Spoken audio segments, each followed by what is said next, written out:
Welcome to The Blast Zone, the podcast where we dig up the bombs that shook Hollywood and try to find out why they went up in flames. This week, Hawk turns into a lady in the dead of night. This is Ladyhawke.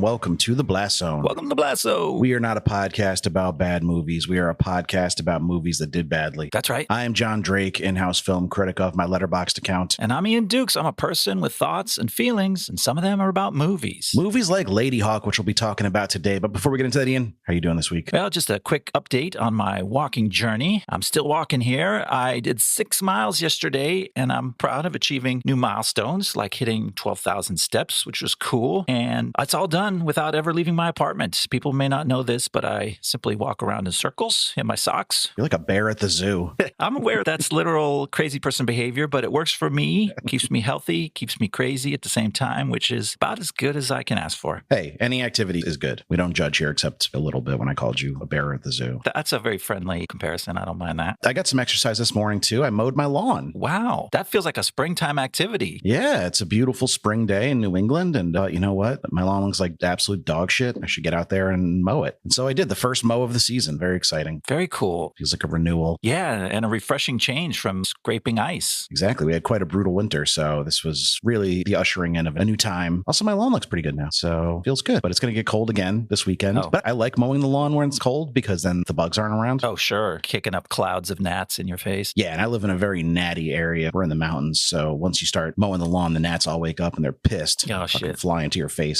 That's no fun. No, I can't even wear goggles because after an hour, I won't be able to see out of them. Just be covered in dead gnats. Are you moving that fast across the lawn that they're like splatting on your windshield? You don't know. Yeah, that's with a push mower. I don't even have a riding mower. I'm just sprinting around because I fucking hate the gnats so much. I want to kill them with my head. But enough about me murdering gnats. Did you happen to watch anything that you wanted to share with the listeners this week? I did. You know, I've been trying to understand Damien Chazelle because obviously we just covered First Man, and I know that we're planning to cover Babylon. So I watched La La Land for the first time, the almost Best Picture winner from 2016. I can't believe it's that long ago. I know, 10 years. And as with other Chazelle stuff, I kind of like this movie, but I also had qualms. So let me try to give my briefest take on the strengths and weaknesses of this movie, of Chazelle as a whole. Trigger warning, it's not going to be brief. On the positive side, I think the guy's great with images and with conveying big feelings of a dramatic moment. He's also fearless about the emotional shape of his stories, like taking a big emotional downturn in the third act, which is, to me, that's a cool stylistic choice. I admired that about this movie. I admired that about Whiplash. And on the downside, like, he's good with the dramatic conflicts, the turning points. So I'll find a moment very emotional and compelling. And then when I pay attention to the particulars that are actually on screen, I'm like, I'm not on board with this. And in this movie, it was like me and Sebastian's relationship. I really felt how the tension of their life choices were driving them apart. But then the actual issues at hand, like the stuff they were talking about in their conversation, I'm like, this doesn't make sense. That doesn't sound right. And I ascribe this stuff to Chazelle oversimplifying things or wanting to dumb things down, which he unfortunately does again to the great American art form of jazz music, which I felt he insulted in Whiplash. But like, I get how Sebastian is conflicted between the music that he loves and the music that he's sort of forced to play in his career. But the actual examples of the idealized jazz that Chazelle puts on screen don't even sound like jazz to me, or at least don't seem like good examples that make the point he's trying to make of the conflict between the types of music. So there's a lot I liked about La La Land, but I'm still kind of conflicted about Damien Chazelle. I think you two just need to settle your differences the old-fashioned way with a jazz battle. Yeah. Because the heart of your criticisms of both Whiplash and La La Land is to be like, this guy doesn't know shit about jazz. I feel like I'm becoming a Chazelle hater, and I'm tediously droning on to friends and family and to our audience about my qualms with him. But I'm certain there won't be any jazz music in Babylon. Certainly not, yeah. A movie about Hollywood in the 1920s or whatever. I literally picked the one movie from him that features no jazz for us to cover on the pod. God with First Man. Yeah, First Man, he kind of escaped those traps because he had a really good screenwriter. And I felt like that guy patched the holes. The actual particulars that were portrayed on screen were as good as the overall vibe of the moment. So I feel like that really helped him in that one. Speaking of a really good screenwriter, I watched a movie written by one of our favorite writers, directors in the Blast Zone, our boy Drew Goddard. Cool. Writer, director of Bad Times at the El Royale and Cabin in the Woods, and a writer on The Martian and Cloverfield, which is a favorite of mine. I don't know. Did you ever see Cloverfield? The first one? Yeah. Yeah. I didn't know anybody wrote that. I thought they improvised the whole thing. Yeah, it was T.J. Miller came up with all his lines on the spot. No, and he just wrote a little movie called Project Hail Mary. Oh. We both brought the goose. The goose is loose on the Blast Zone this week. He is. And this comes from a directing duo we're quite fond of, Lord and Miller of Solo fame, or infamy, as it were. And this is, of course, based on the novel by Andy Weir, who just seems like a swell guy based on all the interviews he's been giving on right-wing manosphere podcasts lately. Sure. It's not what I expected at all. When I saw the budget and I saw the sun is dying and we need to send someone to outer space to figure out why and maybe save the planet for everyone, I was expecting something a little more like Sunshine, because that is kind of the plot of Sunshine, the Danny Boyle sci-fi movie that we both loved and covered back in the day. But this is at least half a comedy, and not just a comedy, but like a buddy comedy with a little rock alien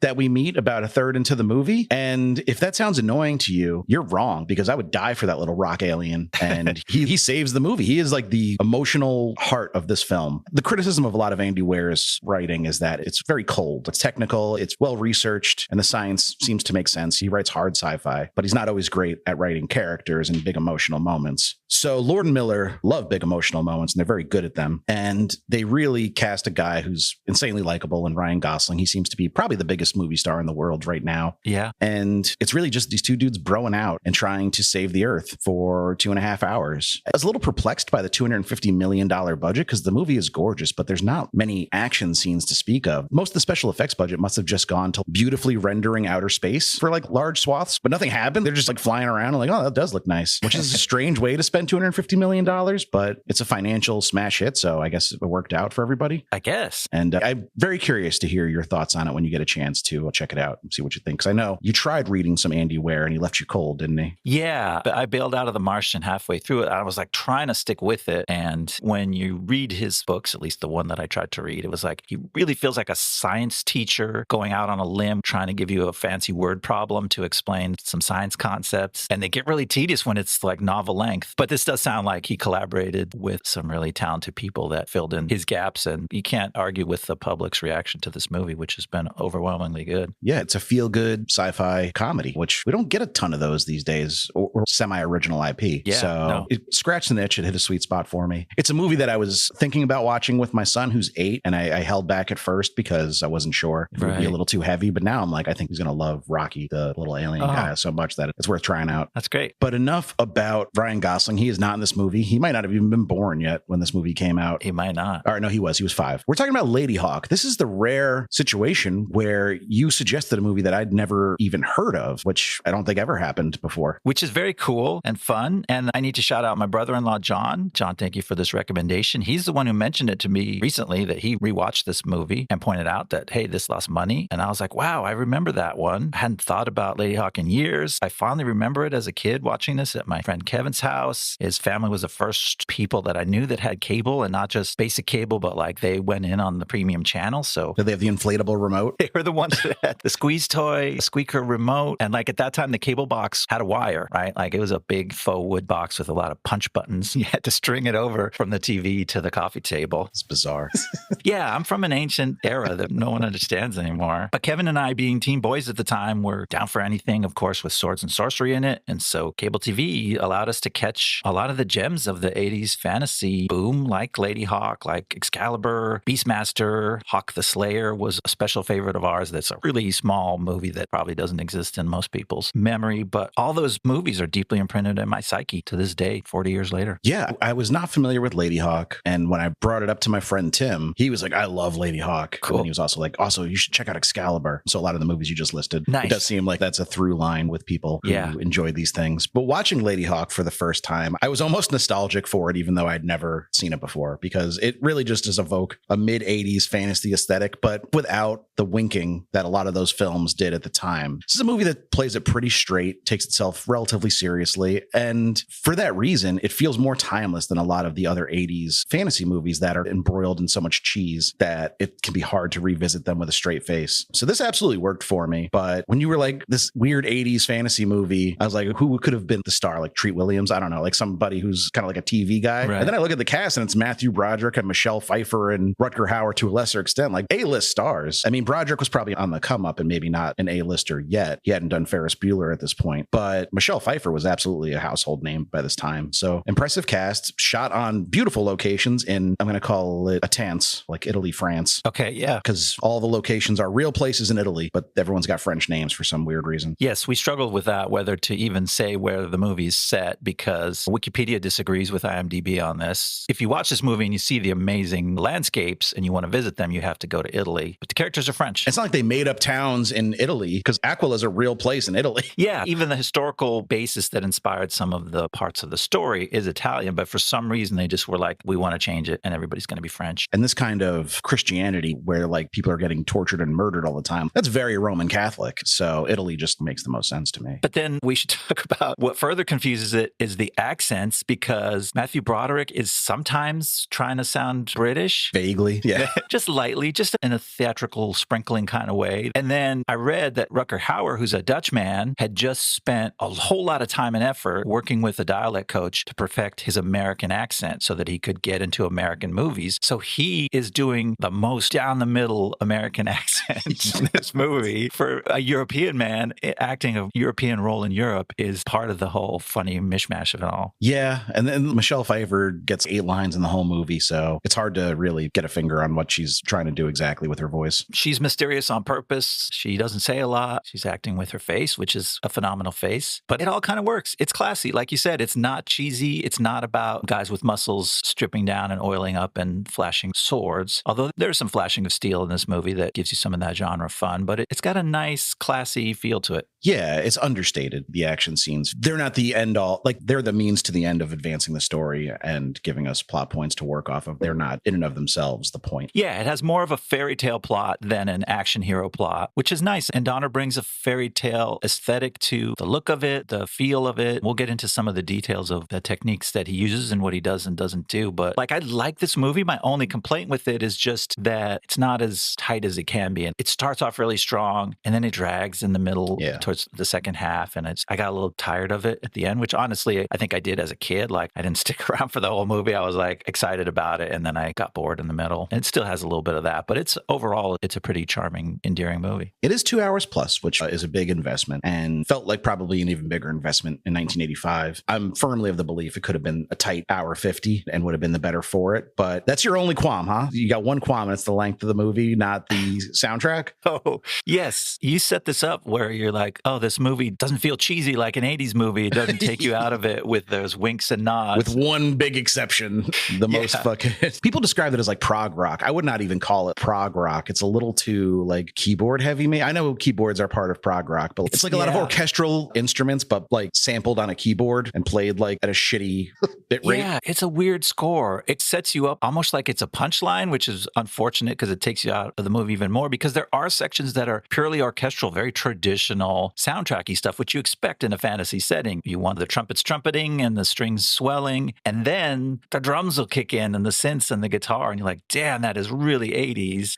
Like you said, I guess you would say prog rock for the idea of combining rock band instruments with orchestral and synthesizers, but it's pretty straight ahead pop rock 80s sounding kind of stuff, which really takes you from the Middle Ages to the Middle 80s, which is not where the movie is pointing in every other way. Yeah, when the first taste of that score that we get is pretty early in. It's 5 minutes in during a chase scene with Broderick's character, and I was just immediately like, what the fuck? This is bizarre, and it did not grow on me. That's the one big strike that I have against this movie, and I'll get into it a little bit in the monologue, but critics agreed. This movie was mostly well received by the critics, except for the score was almost universally scorned. That's a big deal, considering these critics were reviewing the movie in the 80s when that was just what music sounded like. Yeah. Now it feels like something that you have to forgive as an anachronism of the movie that unfortunately pins it to this time and place that it's otherwise quite nicely separated from. But that is funny to hear that even at the time, people were like, what are you doing? What the fuck is this?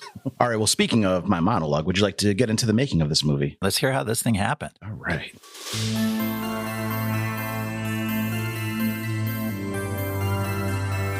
By the time 1985 rolled around, Richard Donner had gone from being one of the biggest name directors in Hollywood in the 70s with The Omen and Superman to being in a bit of a rough spell. Removed from Superman 2 during principal photography and given no credit, his next two movies would be the critically well-liked but box office disappointment Inside Moves and The Toy, a commercial success that critics actively hated. His plan to return to Hollywood's good graces was to make a movie he'd been trying to get off the ground for a number of years, Ladyhawke. Did he try flapping her wings? A film about two lovers cursed by an evil bishop so they could never be together, but with a twist. The man would turn into a wolf at night, while the woman would become a hawk during the daytime. Donner had tried to get the film financed twice before, once to be filmed in England and once in Czechoslovakia. But he needed the special sauce only Italy could provide. I believe they call it marinara. With a script credited to Edward Camara, Michael Thomas, and Tom Mankiewicz, plus an uncredited rewrite by David Peoples, Ladyhawke was finally greenlit by Warner Brothers and 20th Century Fox, and Donner secured a $20 million budget. Michelle Pfeiffer was cast as the titular Lady/Hawk, with Kurt Russell being cast as her lover and the former captain of the Guard of Aquila, Etienne of Navarre. For the role of Philippe Gaston, aka Philippe the Mouse, Sean Penn and Dustin Hoffman were both considered, and boy would that have been weird. Hey, I'm Hawking here. Thankfully, Donner settled on Matthew Broderick, though the production was thrown for a loop when Russell bowed out of the film during rehearsals. Nighthawks and Blade Runner standout Rutger Hauer was eventually brought in to replace Russell, and filming was ready to go. Time to film. It began in August of 1983 and lasted until December of that same year, with locations all around Italy being used to stand in for some weird amalgamation of France and Italy. When the film released on April 12, 1985, it received generally positive reviews, though there was quite a bit of scorn heaped on the film's bizarre 80s prog rock-inspired score by Andrew Powell. Score. Andrew. The movie reopened in fourth place behind Police Academy 2, Mask, and fellow new release Cat's Eye, making only $3.4 million for its opening weekend. But it barely dropped in its second week, making $3.1 million and actually moving up a spot to third place. But the wheels would fall off after that, and it eventually earned just over $18 million before leaving theaters. Ladyhawke would go on to become a cozy TV staple, though it's been largely ignored by younger generations of film enthusiasts, which is too bad, as it strikes an interesting and effective balance of mysticism, action, and humor that would make for a perfect cult classic.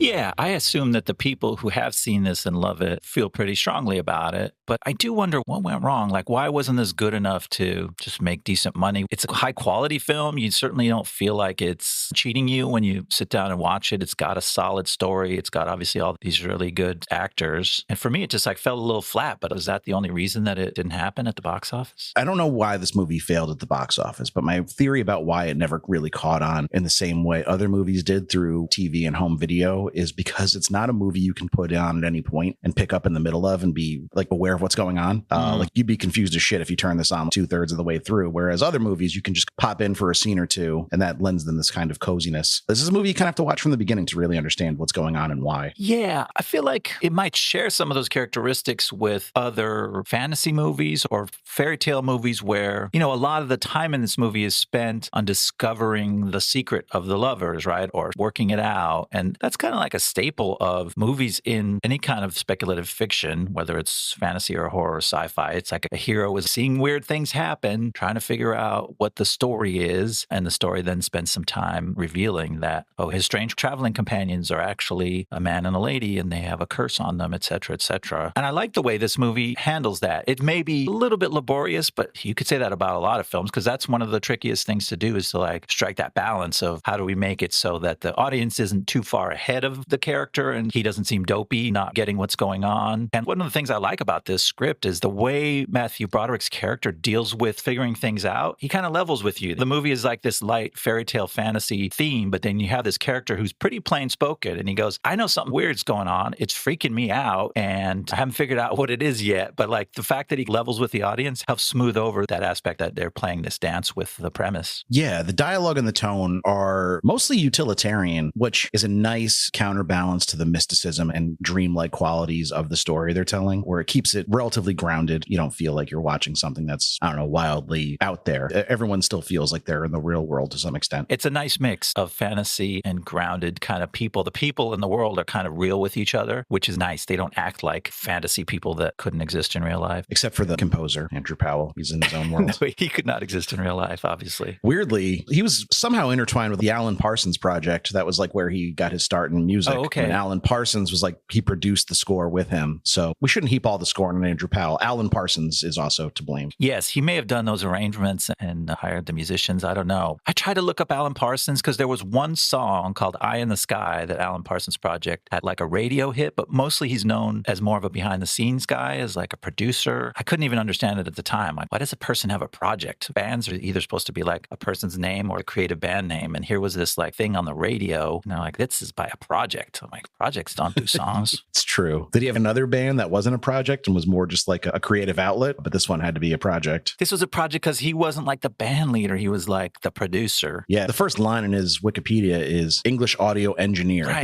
That's his top bill, is an engineer. I don't know. Should I go back and revisit the Alan Parsons Project? Is that worthwhile? I haven't gone back to it, but check out Eye in the Sky. And I wonder how much the actual sound and arrangements resemble the soundtrack of this movie. I'd be curious to compare. Yeah, me too. All right. Should we start getting into the plot of Ladyhawke? Lots of plot to talk about. Let's jump in. Deep in the dungeons of a castle in medieval France called Aquila sits Philippe the Mouse Gaston, played by Matthew Broderick. But not for long. Mouse is a diminutive pickpocket with a penchant for talking out loud to himself as he bargains with God. And on the day of his scheduled hanging, Philippe uses his mouse-like skills to slip through a narrow drain pipe and become the first man to ever escape Aquila's prison, which understandably makes the lord of the castle, the cold and imperious Bishop of Aquila, rather unhappy. The bishop sends Marquet, his captain of the guard, into the countryside to catch Mouse before word can get out that the bishop's justice is fallible. As Philippe makes his way across the land, he's watched by a mysterious warrior clad all in black astride a powerful black horse with a hawk perched on his arm. Later, at a roadside tavern, Philippe stumbles into an ambush by Marquet and the bishop's soldiers. The little guy puts up a surprisingly good fight, but he's captured and he's about to be killed when suddenly the man in black intervenes. Marquet recognizes the stranger as Etienne Navarre, played by Rutger Hauer, the former captain of Aquila's guard, but now a hated enemy. The formidable Navarre dispatches the soldiers and escapes on his horse, taking Philippe with him. Navarre reveals that he plans to return to Aquila and kill the bishop, and he wants Philippe to help him break into the castle. At the end of the day on the road together, Navarre and Philippe meet a suspicious farmer who reluctantly allows him to take shelter for the night in his barn. As night falls, Navarre retires inside and he sends Philippe out to gather some firewood. When Philippe notices a wolf stalking him, he runs in panic back to the barn, only to find Navarre is not there. Suddenly, the farmer appears and attacks Philippe with an axe, but the wolf intervenes, attacking and tearing out the farmer's throat. Philippe fumbles with Navarre's crossbow and is about to shoot the wolf when he's stopped by the sudden appearance of a beautiful lady in a black cloak. This is Isabeau, played by Michelle Pfeiffer. Philippe doesn't quite understand what's going on, but as he travels on, it's clear that during the day, his companions are a man and a hawk, while at night, it's a wolf and a beautiful lady. Pick your poison. Would you rather?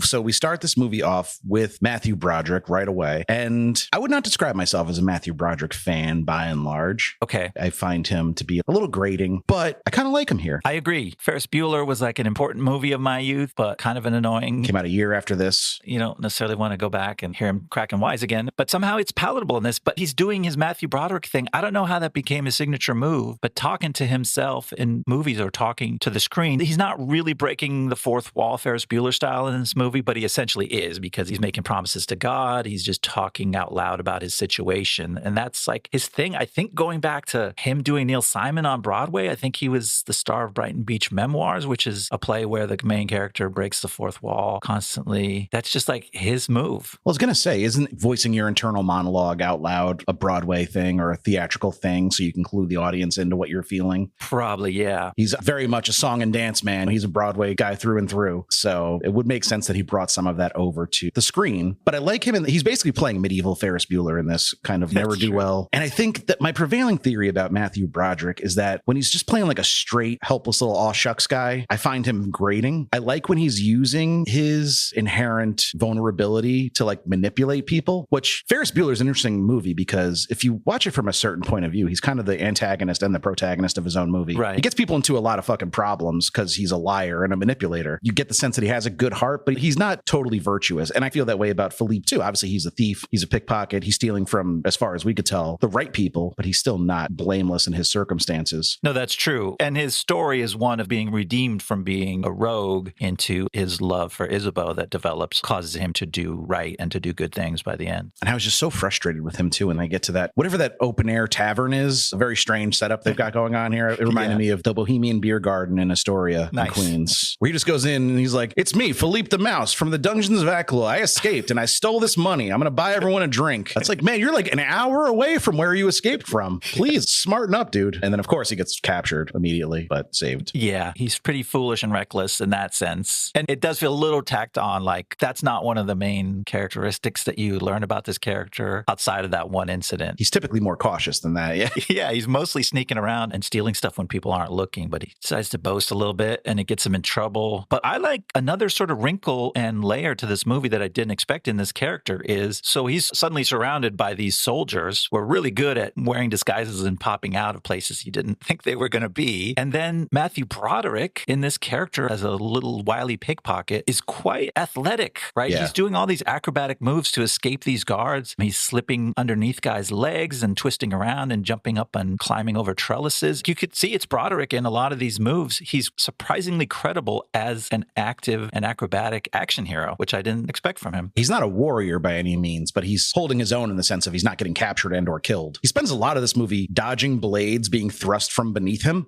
It's weird that it happens twice.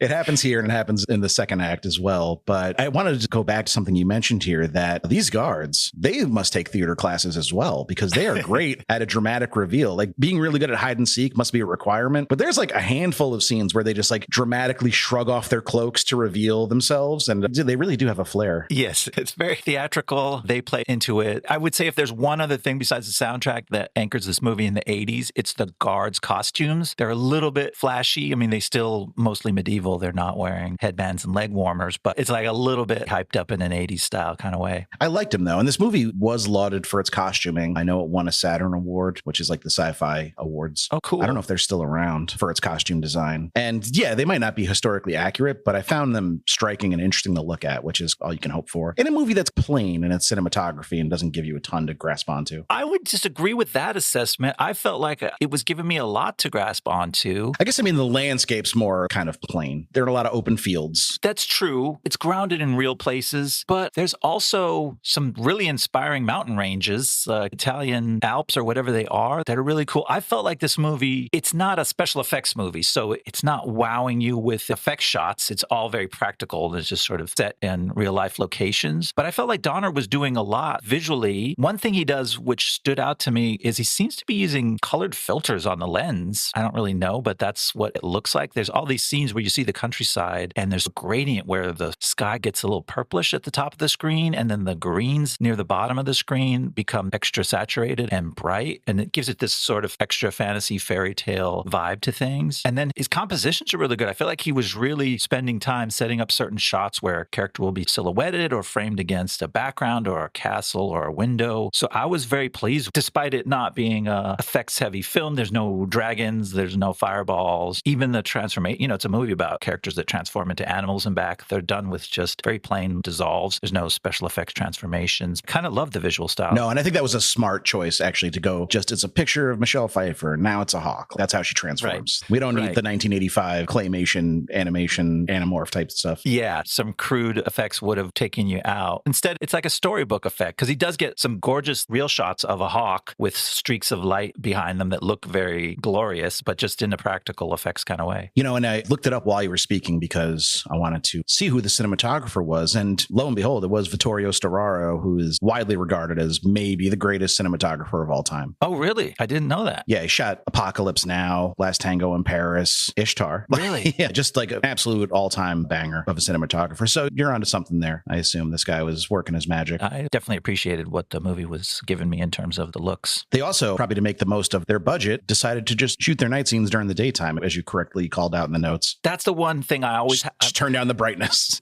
Day for night shooting was like a common thing in the earlier eras of Hollywood when the cameras in the film stock you couldn't shoot at night, or if you did, you would just get tiny pinpricks of light and oceans of pure black. And so still in the 80s, I guess that was a thing. They're shooting day for night with filters to make... I mean, they're on location in these very rural areas, so you can't have the big floodlights come out either. Yeah, they probably were limited. They couldn't really light an outdoor setting. But as day for night goes, which usually irks me or just takes me out of a movie, this is pretty skillful, I guess, is another color. Credit to the cinematographer that it doesn't look bad. It doesn't take you out of it a lot. It just looks like a kind of purplish twilight a lot of times. A lot of the scenes happen at twilight because that's when the characters are transitioning one way or the other. Right. I had to say Dead of Night at the beginning or people wouldn't know that I was doing a parody of Blackbird, Right. but it's really not the Dead of Night. It's more the Twilight. Yes, that's when Lady turns into Hawk. Or Hawk turns into Lady. Hawk turns into Lady. Thank you. Yes. You can tell when it's night and when it's day, which I guess is the best you can hope for with days and night shooting. Yeah. Well, let's talk about Rutger Hauer as Navarre. I know you had some qualms or some concerns. I can't really picture Kurt Russell in this role, though. Kurt Russell would give it a really different vibe. Rutger Hauer is all about the vibes. He's such just like a Euro dude. Like, it's funny how hard he worked and how down home his American accent is because his role is just to look vaguely Nordic or Germanic with his shock of blonde hair and his sharp profile and just bring the mood. He's straight up aura farming throughout most of this movie. He's a stoic dude, a man of few words, a man of like frustratingly few words. There are several times where I was like, he could just like let Matthew Broderick know, hey, by the way, there is a curse. I'm going to turn into a wolf at some point and don't kill me, because it's like Matthew Broderick comes really close to just murdering him with a crossbow as a wolf. Yes. Which I assume means he would die as a human, as we learn with Isabeau. Although I doubt Matthew Broderick's ability to aim that thing. It's a cool crossbow. That's actually one of the fun genre things in this movie is Navarre has this dual crossbow. It's like a double barrel shotgun of crossbows. So you can get 2 shots off and it's big and burly and badass. And Philippe is really struggling to even get it leveled at the wolf. It is funny though when Philippe's like, I saw the biggest wolf I've ever seen. I was like, that's a pretty small wolf. That's just like a Malamute. I don't know. They just spray painted a husky black and we're like, the biggest wolf anyone's ever seen. Yeah, the animal actors did a good job. There's actually a bunch of wolf acting in places that's pretty important. Philippe has a pretty important scene with the wolf where the wolf has to do very specific things, fall into a lake and struggle with him to get out. And it's actually pretty good. I would give this movie an animal acting award. Between that and the times they're interacting with a real hawk, which feels like a challenge for the actors to sit there and stroke that thing and have it sitting next to your face. Yeah, to stay cool while this beak is in your face and you're trying to act a scene. It's impressive. But yeah, animal actors, wolves are never quite mythical scale. No, I mean, and this was the 80s, so you know they just threw that wolf in a fucking pool of water. We're like, figure it out, buddy. This was the time of Milo and Otis. I hope he was safe and unharmed. Did you ever see Milo and Otis? No, I know that name, but did something terrible happen to the animals?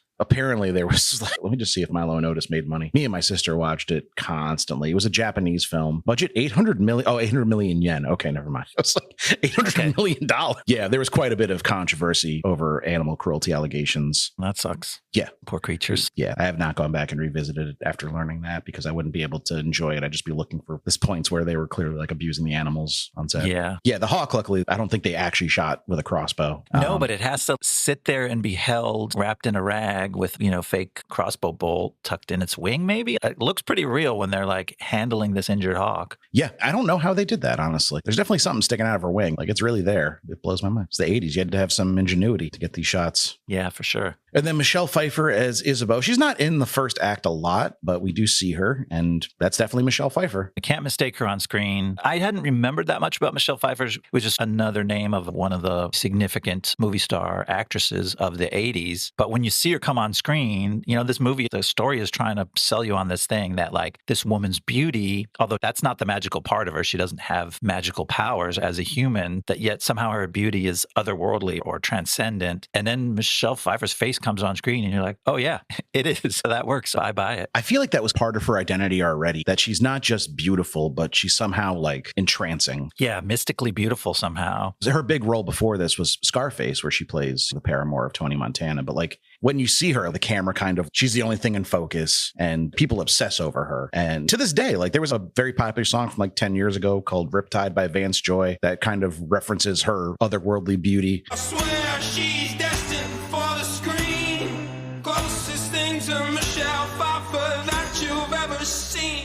That's like the mid 2010s where she was, sorry to say, past her prime as a zeitgeist forming person. Right. So that's persisted about her, is that she's not just attractive. There's like a mystical energy to her beauty. Yeah. So that casting really works. It really helps sell the core premise of the film. It helps sell Philippe, who's ostensibly the hero of the story, although all three of them share co-credit in their significance to the story. But yeah, he has to be won over. You have to believe that this bishop went crazy and summoned the devil because he was so in love love with this woman, and like a lot hinges on her beauty, entrancing everyone. I was going to talk about the curse a little bit, but I guess that's probably more of a second act conversation. All right. Want to move on and hear what happens next? Sure. After another day on the road together, Philippe decides he really doesn't want to go back to Aquila with Navarre, and so he sneaks off in the night. But the next morning, the soldiers once again catch Philippe, so again Navarre has to come and dispatch the bishop's men and save him. Only this time during the melee, the hawk gets shot with a crossbow, so Navarre demands that Philippe take the injured bird north to the mountaintop abbey of a lone old monk named Imperius, played by Leo McKern. Once inside the abbey, Philippe confirms his suspicions when he sees that the injured hawk has become an injured lady, with a crossbow bolt in the identical location. Imperius tends to the lady's wounds, then sits down and explains the whole situation to Philippe. Isabeau had been a noble young lady of Aquila when the bishop took a liking to her. She rejected the bishop's advances and secretly married the captain of the guard. The young couple's priest, Imperius himself, passed the info to his superior, not realizing the harm it would do. When the bishop found out, he called upon demonic forces to curse the couple, causing the lady to become a hawk by day, and the captain to become a wolf by night, assuring they could never again share more than a fleeting moment of time together at dusk and dawn. The next morning, the bishop's guards attack the abbey, but Navarre arrives in time to once again dispatch them. After this, Navarre is set to resume his quest to sneak into Aquila and kill the bishop. But Imperius tells him there's a better way. He says that in 3 days hence there will come a day without a night and a night without a day, whatever that means. And during that time, if the two human lovers face the bishop together, the curse will be broken. He warns that if the bishop is killed, the curse can never be broken. But Navarre doesn't believe in that kind of supernatural fairy tale hogwash, even though he turns into a wolf half the time. So he pushes on with his original plan. The others trail along with him, hopeful to change his mind. Along the way to Aquila, they have a run-in with Cesar, played by Alfred Molina, a mercenary wolf hunter hired by the bishop. But Isabeau pushes Cesar down, and he's killed as his own wolf trap closes on his neck.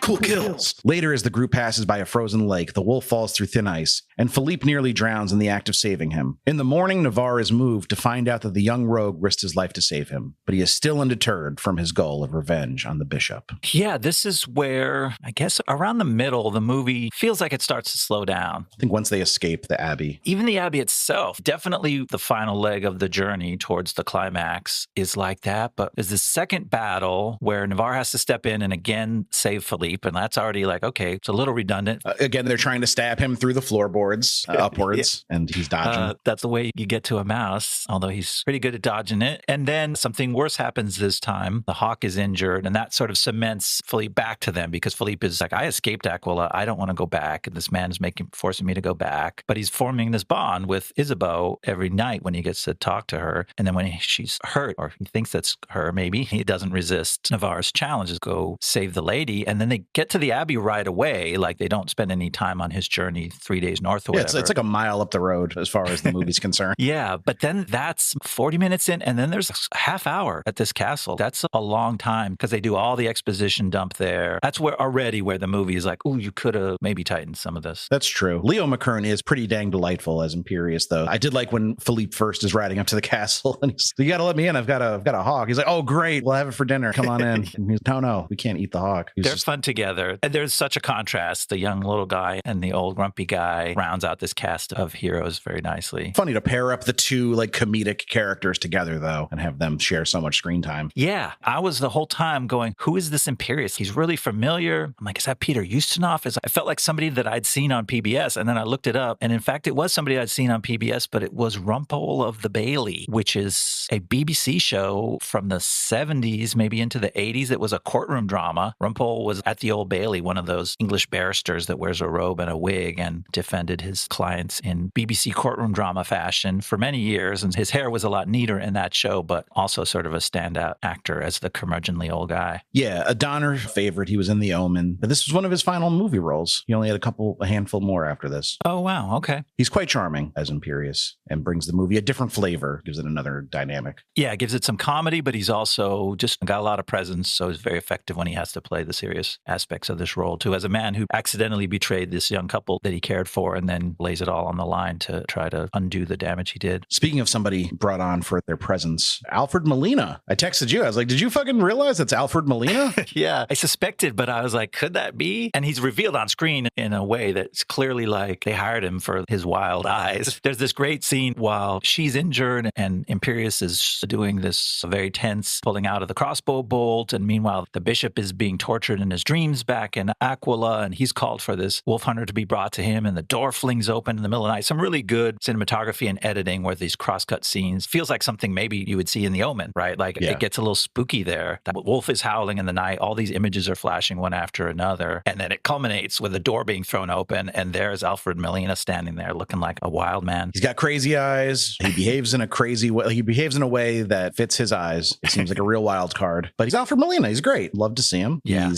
kills a bunch of wolves, none of the correct ones. Right. There's a throwaway line. He's like, I can't kill every wolf that walks the earth. But the bishop seems to be what he wants. Yeah, he makes a point that there had been a plague and now there's like more wolves than people out in these woods. So like it's a big job, try to kill them all. Yeah, and the plague is why I guess Aquila's fallen on hard times. The bishop's tithes are not being fulfilled because nobody has money. Okay. I do think we disagree on John Wood's performance here. I think he's kind of bad. Okay, John Wood is the bishop. Yeah, particularly in the third act during the final showdown. That's more of a directorial failing, I think, though, that they just have him stand there dumb for like 20 minutes while these dudes fight. He could have been long gone. Yeah, I absolutely agree with you. And we'll get into that in detail in the third act. They basically undermine that character and they throw him in the trash. But I feel like in the earlier scenes, he has a great face and they rely on him just looking stern and imperious. No, that's Leo McKern. Oh, sorry. He doesn't look imperious. He looks whatever synonym. But he's got one great line where he's really, now I don't have an adjective, but the captain of his guard walks in while he is watching young ladies dance in his little neatly landscaped courtyard, which sort of hints at his priests, man. Priests. His sick personality. They knew. They knew, and they let it happen. You come in here unwashed and unshaved to interrupt my shit. Get the fuck out of here. It's like a well-written line, and he delivers it so crisply that I was like, oh yeah, this is a badass. And then he says less as time goes on. And he, yeah. You left out my favorite part of that exchange when Marquet is like, Navarre is not in my custody. And he's like, well, you expect to find him in my gardens? Yeah, he's a Darth Vader-esque kind of bad guy in that sense of quippy and badass for a minute. Yeah, I don't know. Something about him, he's a little wooden, he's a little stiff. And I know that they're going for stoic, but I vibed more with Marquet as far as the villains of this movie go. I thought he was more fun. Yeah, in contrast, he's played super emotional. Like when shit goes bad, the way that actor screams in fury, in rage, like it's raw and it's fun. Let's give him his flowers. Ken Hutchinson, Scottish actor. Okay. But yeah, then the movie really bogs down more and more. I think both of us agreed. They get out of the castle. They've laid all the cards on the table. This is how the curse happened. And this is the idea that Imperius has about how to fix it. Navarre doesn't buy that. He's steamrolling on to the castle and they're all chasing along. And somehow that whole sequence gets drawn out for over an hour. Yeah. And it's a lot. Yeah. It does feel redundant. Like we're repeating the same conversations just in different settings after a while. And we could have really truncated this whole situation a little bit. It's also frustrating. Like I hinted to in the synopsis, how bullheaded Navarre is about like, that's ridiculous. There can't be a day without night. Shut the fuck up, you maniac. Like you turn into a wolf every day.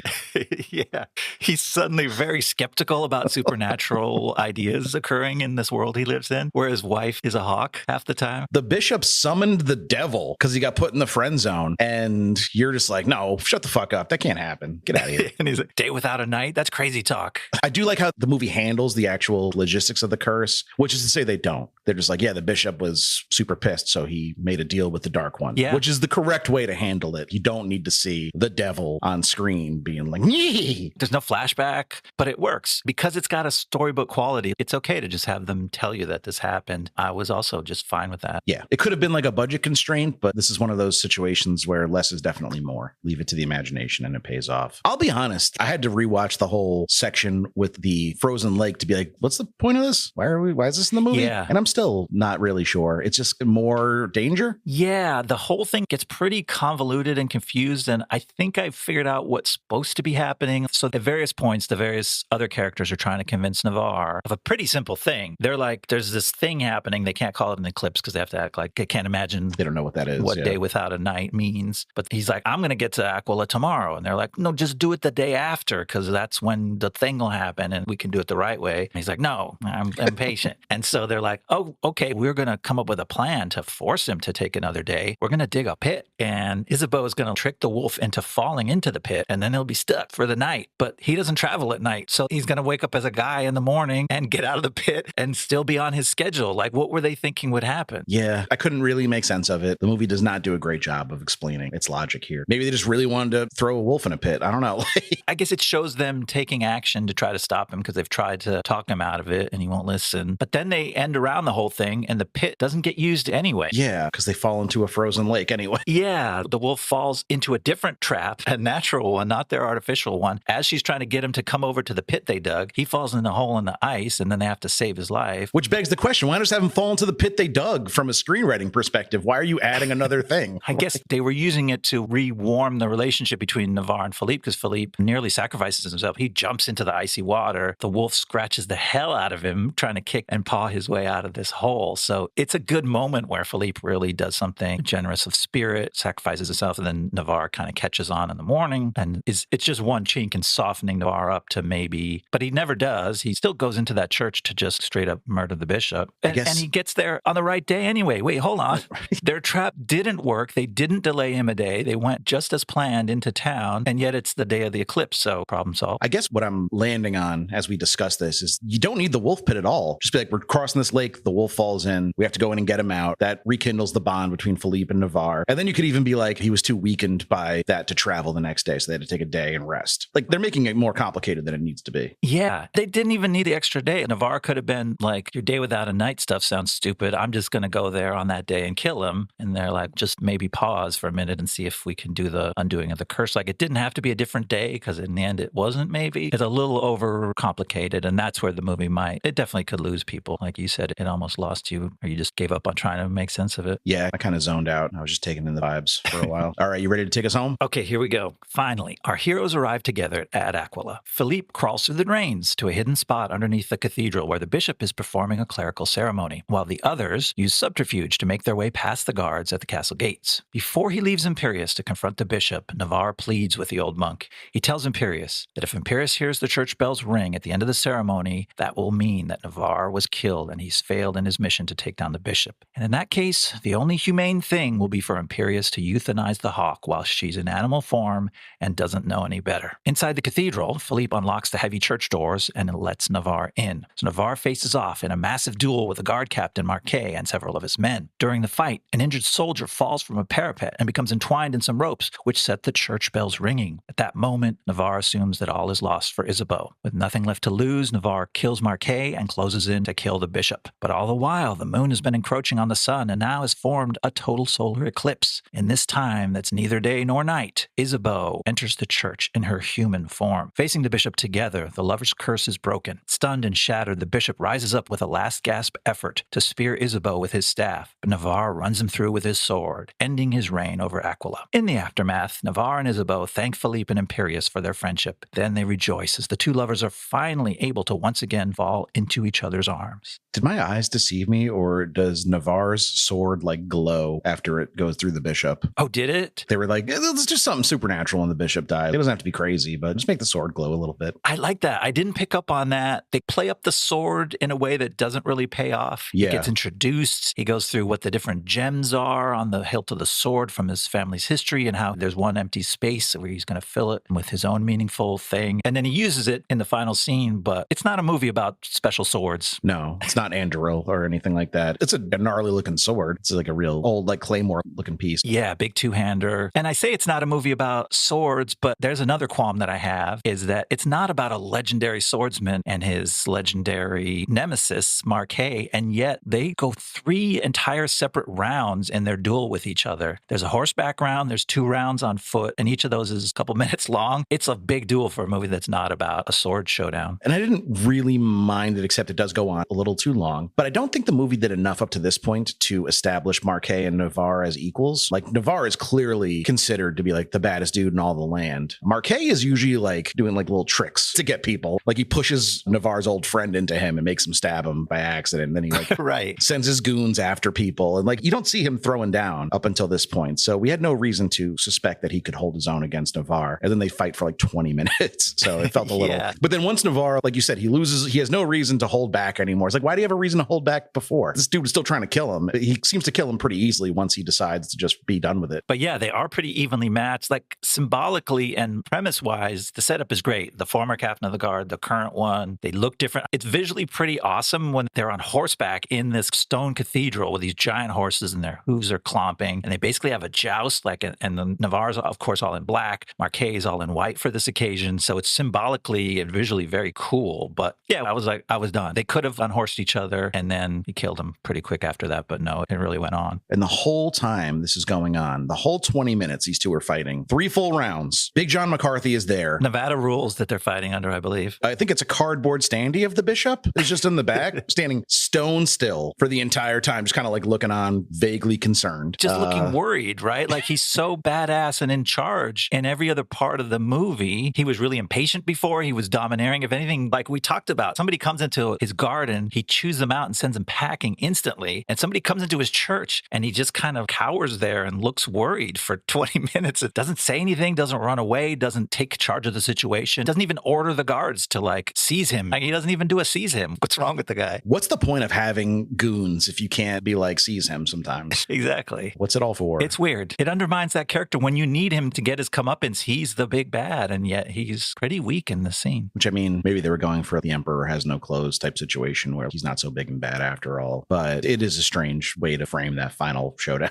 Yeah, it makes him seem not up to the task because Navarre gets really fierce. Hauer really brings it in the way he challenges the bishop when he finally confronts him one-on-one. He's bringing all the intensity and he's getting none of it back from his scene counterpart, which is unfortunate. There's another bizarre performance in this section of the movie as well, which is Michelle Pfeiffer as Isabeau, who, to be clear, we've enjoyed her performance up to this point. And again, I think this is a failure of Donner's, the way he directs her in this scene to be like disoriented. She's like, I haven't seen the daytime in so long as a lady. I'm all woozy. But yeah, she's just kind of like stumbling around. She can't really, she's not really talking. She's a cool character the rest of the time because she shows up and she's not just beautiful and mysterious. She's plucky. She stops Philippe in the first scene from shooting the crossbow by yanking the bolt out of his hands. And she's engaged. She's an active, interesting. They dance, they drink. Yeah, she's not. Yeah. So it's not been established that like when she transforms, she's out of it or like unable to speak or move. But in this scene where they gave her the role of the unexpected return, right? Like you don't think it really happened, but everybody, including the hero, is worried that she was killed in a Shakespearean tragedy kind of way. Like the monk believes that Navarre's dead, and so he's got to kill Isabeau. It's super tragic. And then she rushes in, but she doesn't rush in. She stumbles in and like barely shows herself. She stays in the shadows. Her arms are at her sides. Her face is frozen. She doesn't speak, so she doesn't get to be the equal partner to Navarre in the face-off with the bishop, which is really a shame for this character, which was otherwise an active female hero with agency. And now she's just like a dummy standing in the background. She does, like you called out in your notes, she does get to go up and throw her little hawk jesses in the bishop's face. But first of all, I did not know what they were for like the first 2.5 times I like watched that scene.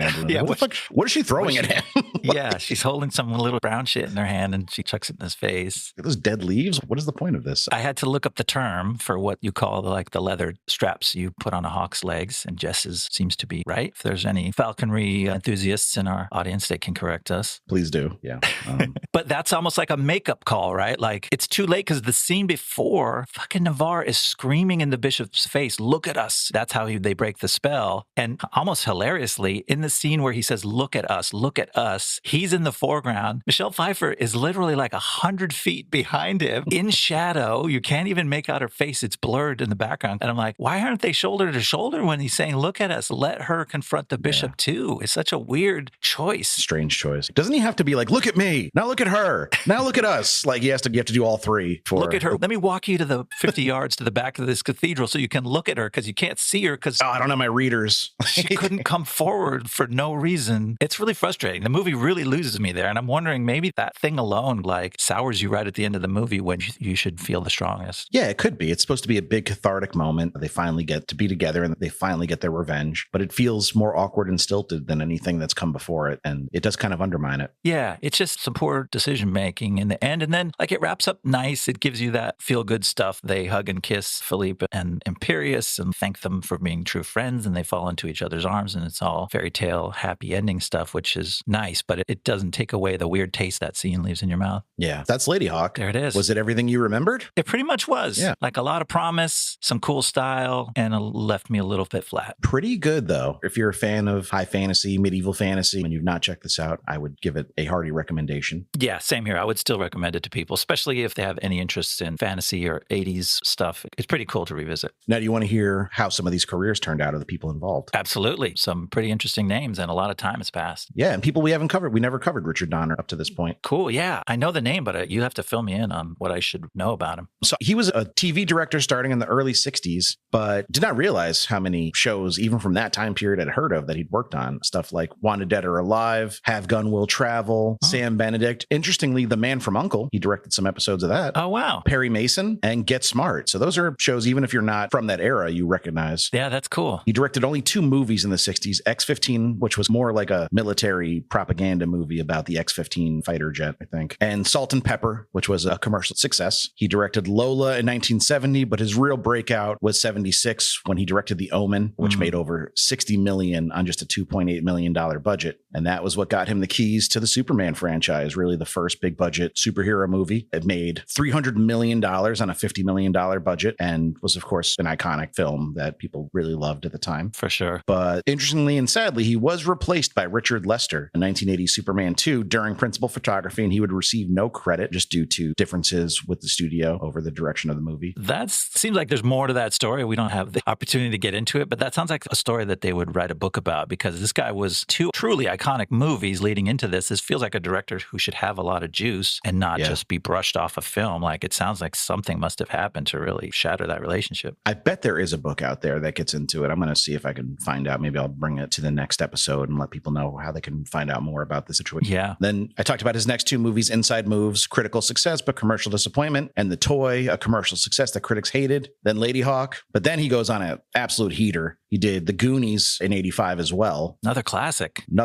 A movie I didn't love as a child. I know it's beloved amongst my generation, but I was a little scared of it. Okay. And then he did Lethal Weapon in 1987. That's become his signature franchise. He directed all 4 Lethal Weapons, plus Scrooged, Radio Flyer, Assassins, where the famous Antonio Banderas looking at the computer meme comes from. Oh. Where he's like, oh, that's a borderline future episode. Like, it's right there on the line between being a bomb. Okay. Conspiracy Theory, a movie I really loved and saw in theaters with Mel Gibson and Julia Roberts and Patrick Stewart. Timeline, and finally 16 Blocks, which was a pretty cool Mos Def Bruce Willis movie. That's kind of a banger. If you guys have not checked that out, I recommend it. Yeah, I don't know that one. Oh, we could cover 16 Blocks. That'd be fun. Yeah, it's Bruce Willis and Mos Def. They have to get across 16 blocks without getting killed, and everyone's trying to kill them. That's like a cool claustrophobic thriller. I like that. He passed away in 2021, sadly, but left behind quite a legacy. For sure. This movie had at least 4 writers, including Edward Kamara, who got the story by credit as well. He is best known for Dragon, the Bruce Lee story, that famous movie about Bruce Lee, and the 1998 Merlin TV miniseries.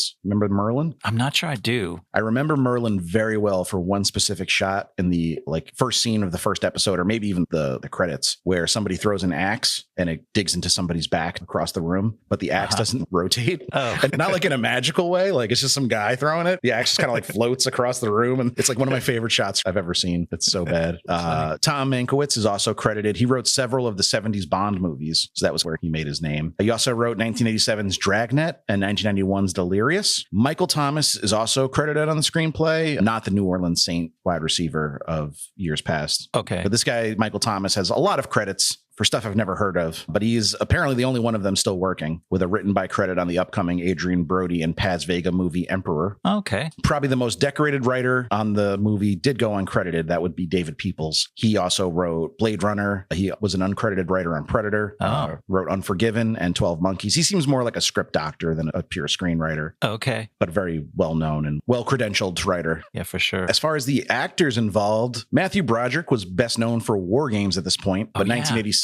Yeah, remember War Games? Yeah. Shall we play a game? 86 would be his true breakout in Ferris Bueller's Day Off, and he's been a star ever since, working steadily. Some highlights being Project X, Glory, of course, the great Civil War drama. All right. The Lion King, he was the voice of Simba, because when you think Apex Predator, think Matthew Broderick. The Cable Guy, past episode. Oh, yeah. God, I forgot we spent a lot of time with them on that one. We did. Godzilla, the 1999, I think, or 2000 American Godzilla that is well hated, and rightfully so. Election, great movie, underrated movie. Oh, yeah. That was the Alexander who did Downsizing. Payne? Alexander Payne, yeah. The Producers, Tower Heist. I forgot he was in Manchester by the Sea. I didn't even remember that. Yeah. No Hard Feelings recently. That was the Jennifer Lawrence teen sex comedy. Oh, God. gosh. Okay. from like 2 years ago. I know those things feel at odds with each other, but apparently they're not. I haven't watched the movie. I don't know how they make that work. I didn't either. Intriguing pitch on that one. And he's been active in TV. He had roles on Better Things, Painkiller, which is about the opioid crisis, 30 Rock, and Only Murders in the Building. And of course, as we said, a song and dance man. He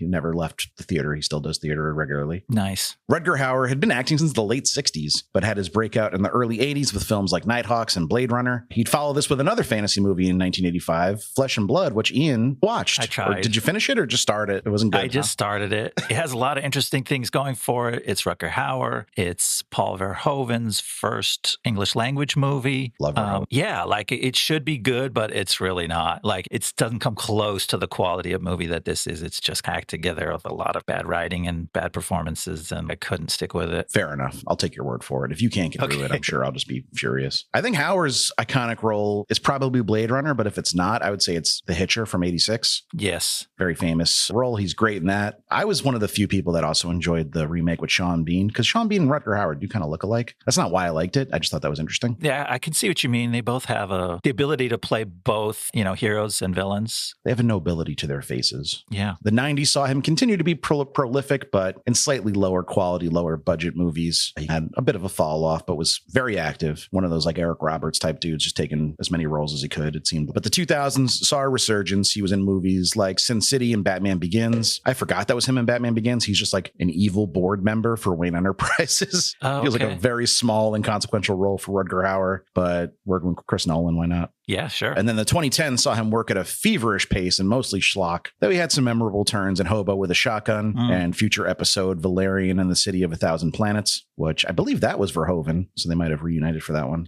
Oh, that's going to be interesting. And then he worked on some TV shows. He did Smallville, Alias, Merlin. So he reunited with, which writer did Merlin? Edward Kamara. Yeah, he reunited with Edward Kamara and did Merlin. And then he was also on Wilford with Elijah Wood and True Blood. Oh, neat. Yeah, I can see he's got like a Southern vampire aesthetic. I could see that working. Totally. He looks like he could be a distant relative of Alexander Skarsgård. Absolutely. It's good casting. Yeah. Though she began acting in the late 70s, Pfeiffer's breakout was 82's Grease 2 and then 1983's Scarface.